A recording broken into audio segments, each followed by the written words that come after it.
تھی مستیاں، یہ کون تھا کس نے بکھیری تھی مستیاں، ہر ذرہ صحنواگ کا ساغر ودوش ہے۔ حضرات ابھی آپ سبھی کے سامنے محمد عبد السبحان صلی اللہ علیہ وسلم آئے ہوئے تھے اور نعت نبی گنگنا رہے تھے۔ جب یہ نعت نبی گنگنا رہے تھے تو میرے لبوں پہ یہ شعر بار بار آ رہا تھا کہ تیرے الفاظ کے نغموں کی تقدس کی قسم، بولو سبحان اللہ، کے نغموں کی تقدس کی قسم، بولو کہ نہیں؟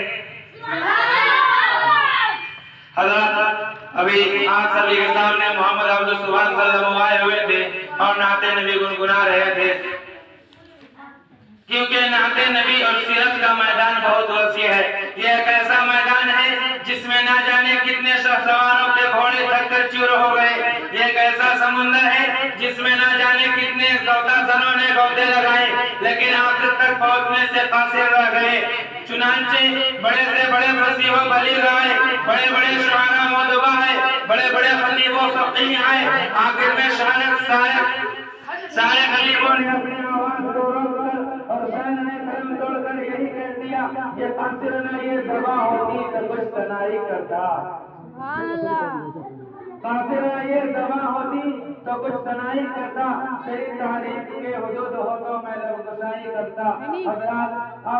اب تک تلاوت کلام ہوا، نعت نبی اور حمد پاک کا دور بڑے ہی آباد آپ کے ساتھ چل رہا تھا، کیونکہ نعت نبی اور حمد پاک میں بڑا گہرا رابطہ تعلق ہے۔ اسی طرح مقرر و شاعر میں جو رابطہ تعلق ہے وہ بھی بے نظیر اور لاجواب تعلق ہے، کیونکہ جہاں نعت کی حیثیت ایک گلزار کی ہے تو وہیں تقریر کی حیثیت مرگزار کی ہے۔ نعت دریا ہے تو تقریر اس کی موج، نعت کہکشاں ہے تو تقریر اس کی مسکراہٹ، نعت چمن ہے تو تقریر اس کا پھول، نعت اگر پھول ہے تو تقریر اس پر بکھرنے والی شبنم، اور اسی سنگم پر چمن کا حسن نکھرتا اور برقرار رہتا ہے۔ لہذا اب اس مستقیم رشتے کو برقرار رکھتے ہوئے اب بیان و خطابت کے اس ماحول کے لیے چلتا ہوں جہاں آپ طلبائے کرام سے مستفید ہوتے رہیں گے۔ اب میں خطابت کے لیے دعوت اسٹیج دینا چاہتا ہوں محمد